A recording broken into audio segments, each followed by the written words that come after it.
My favorite RTX 4090 ever got purchased. Also, we have the details on the Galaxy S23 series, and Valve wishes they could do this. I wish Valve would do this. I so desperately want this new gaming handheld. Let's get into the hot news, everybody. I'm your Brett host. We're going to be going over the hottest tech news I can find on the internet while you enjoy your breakfast. And we're going to start off blowing you away with the RTX 4090 blower cooler setup. We talked about this in a previous episode of Hot News a while ago about how these GPUs started to get listed for sale over in China, which is something that NVIDIA has expressly forbidden. No more blower cards on the RTX series. They're already blowing it hard enough with their pricing.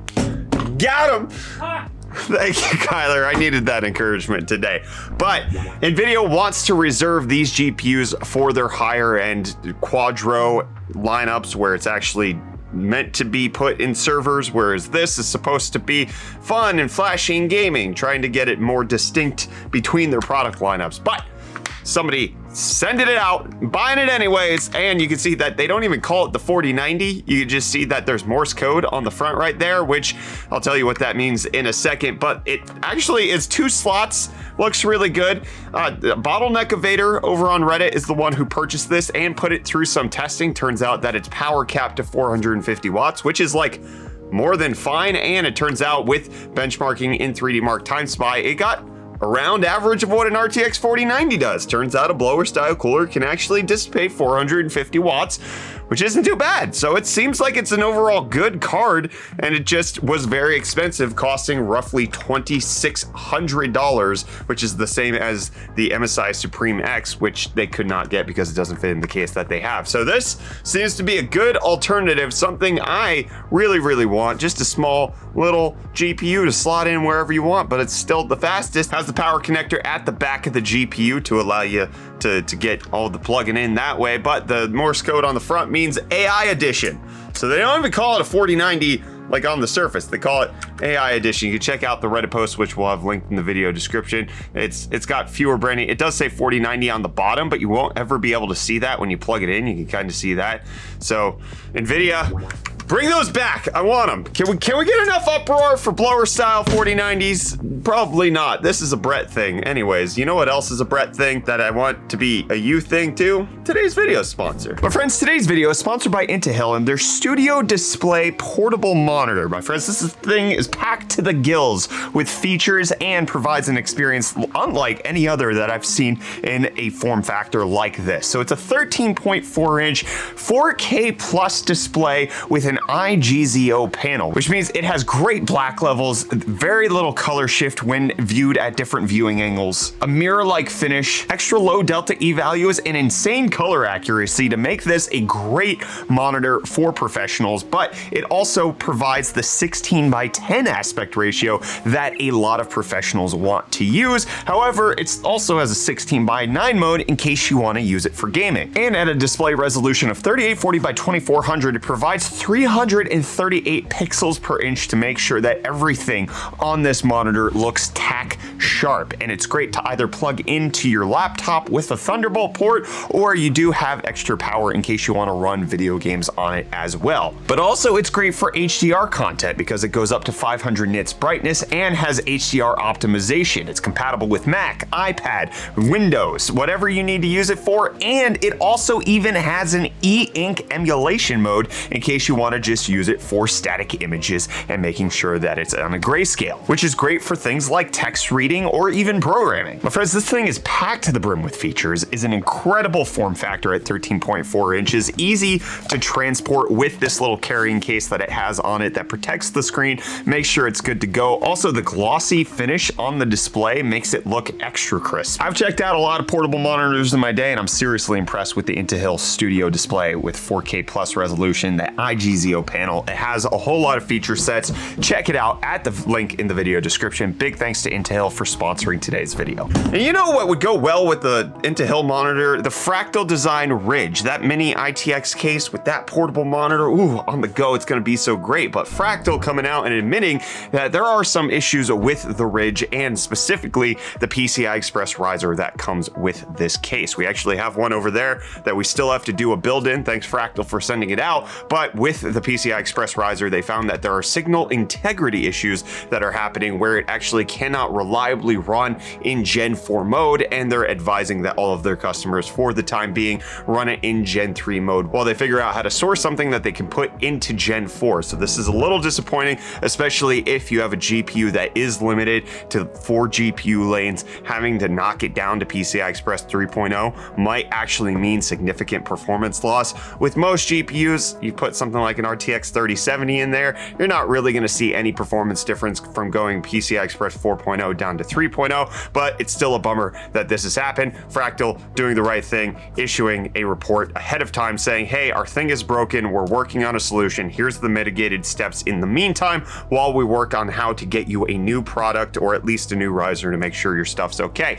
Gee, I wonder who's recently been screwing up their physical hardware products. I wonder what company could learn from this response. I don't know. It's a good one though. And it seems like Samsung has a few good ones on their hands with the S23 lineup that's coming out. We've shown off in previous episodes of Hot News the leaked pictures of this, but now we have details on the specifications that are going to be going into the phone. So the S23 and S23 Plus are going to be slightly different by screen size, 6.1 inch versus 6.6 inches, but they're also going to have the adjustable refresh rate displays between 48 and 120 hertz with Gorilla Glass Victus 2, and the camera array is going to be a 50 megapixel primary, 12 megapixel ultra wide with a 10 megapixel telephoto with 3x optical zoom, as well as the regular one having a 3900 milliamp hour battery, whereas the Plus is going to have 4700 milliamp hour battery, and they're both going to have fast charging. The regular one's going to have 128 gig and 256 gigs of storage, whereas the Plus is going to have 256 and 512. Also getting details on the S23 Ultra, which the S22 Ultra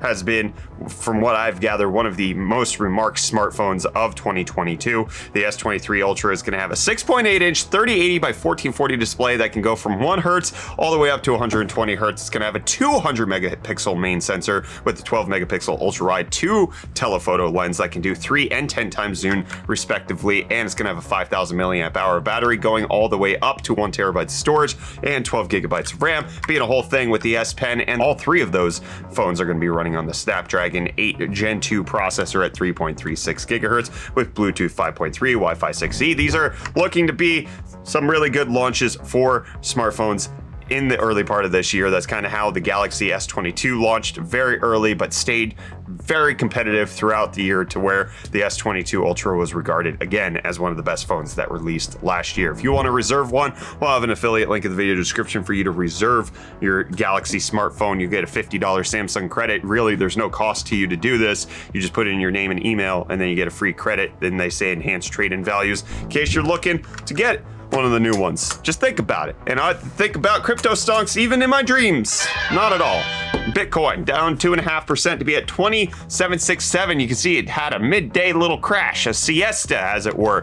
Ethereum also having a little sploosh on down. I don't know if I like that phrase. 1528 is where it's sitting at. Dogecoin also splooshing down 3.5% to be at just over 8 cents. Tesla having a mildly bad day at down 2% to be at 128.78. And Reece, I'm down bad for UFD Deals. You missed one day this week, and it brought up in me cravings that I didn't know I had. Give us the hottest tech deals, bud. Yo, welcome back to UFD Deals. We bring the hottest tech deals out on the internet. I'm Reece, here's the deals, and jump straight in with the Team Group T-Force Delta RGB DDR5 RAM kit. This 32 gig set is running at 6000 megahertz at CL30 and is going for only $174.99, which is $205 or 55% off and the lowest price in 30 days. But next we have the Dell G16 gaming laptop with a 16-inch QHD 165Hz display, an Intel Core i7-12700H, NVIDIA GeForce RTX 3060, 16 gigs of DDR5 and a 1 terabyte SSD, which you can all pick up for $109.99, which is $500 off. And with that, the deals are done, but be sure to check out UFD Deals for more. We'll have it linked down below in the description. And with that, I'm gonna hand you off back to Brett for the rest of your hot news. Cheers. Delicious, Reece. You know, that's almost as good of a deal as buying a charging company for $169 million, which is what Shell is doing. Yes, the oil and gasoline provider Shell is getting into the EV charging game with them buying out Volta, who has over 3,000 locations in the United States, as well as a few more in Europe, making it so that Shell is transitioning into a new era of business. We'll see how that goes. And PlayStation going to transition into a new model with the detachable disk drive. We've talked about that this is coming for a while now, but now we're getting new reports that it will likely, at least the disk drive, not be backwards compatible with the digital edition console that's for sale right now. So you will not be able to add a disc onto the current digital edition. However, you will be able to add the disc onto the future digital edition. We're expecting the revamped, refreshed PlayStation 5 to come out sometime in September. It's unknown whether or not this is going to have a slim branding or if it's going to potentially also be debuted with a Pro. Likely not happening. It's a bit too early in the console life cycle for a PS5 Pro. 3 years is too soon. I would potentially guess next year that might happen. But one of my favorite games on PlayStation 5 finally got a release date for PC, Returnal, coming out on February 15th, just before The Last of Us hits PC. It has tons of support. It's coming out for Steam and Epic Games, and you can check the recommended specs for this video game if you want to at the link in the video description over on the PlayStation blog. It does look like you're going to need a little bit of hefty hardware to make it go, which is exactly what the Ayaneo NEXT 2 will have, my friends.